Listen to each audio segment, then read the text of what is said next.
Welcome back to a warm embrace, a soft place for the hard parts of being human. Today we're beginning a conversation about something that many of us misunderstand: boundaries. For some of us, that word feels heavy, cold, almost like pushing people away. But what if healthy boundaries were never walls at all? What if they were actually one of the kindest things we could build? For ourselves and the people we love. Boundaries aren't designed to keep love out. They're designed to let healthy love stay. Many of us didn't grow up learning boundaries. We learned accommodation, keeping the peace, making ourselves smaller, avoiding conflict. Sometimes it felt easier to say yes than risk someone being disappointed.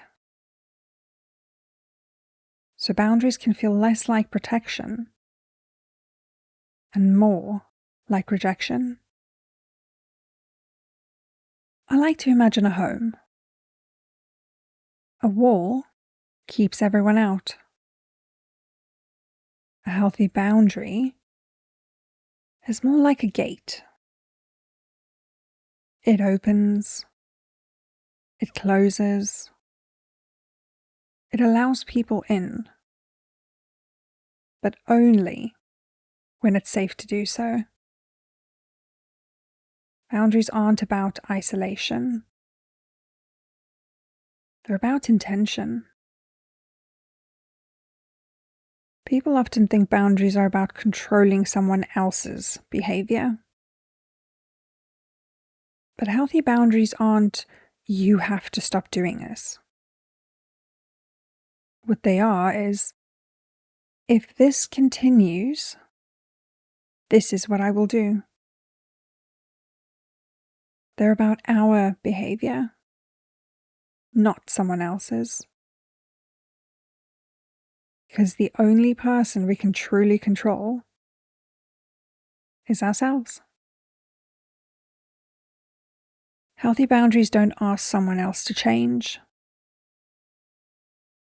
They simply make clear how we'll care for ourselves if something isn't healthy for us. That shift might sound small, but it changes boundaries from controlling to deeply respectful. Some boundaries protect our body. Some protect our time, our energy. Some protect our possessions. And some simply protect our peace. Every one of them says, this is where I end and someone else begins.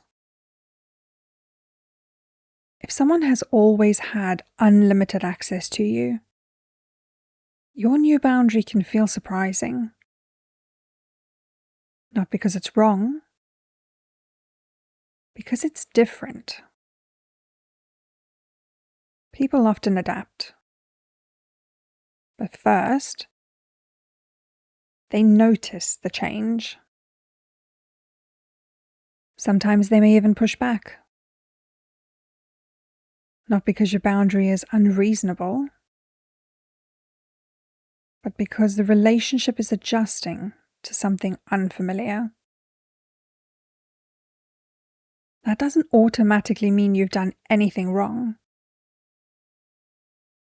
Sometimes it's simply part of creating a healthier dynamic. Every time we say yes, we spend something: time, energy, attention, capacity. And if we never check our balance, eventually there isn't enough left for the people we genuinely want to show up for.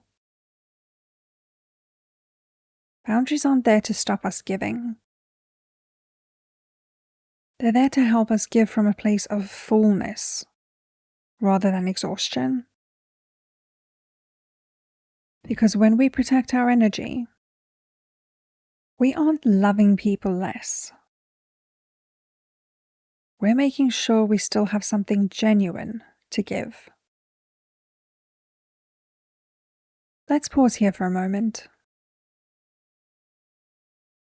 When you imagine setting a boundary, what are you most afraid might happen? And what might change if, instead of seeing boundaries as pushing people away, you saw them as protecting the relationships you want to keep? If keeping everyone happy once helped you feel safe, setting boundaries can feel dangerous. Not because it is, because it's unfamiliar.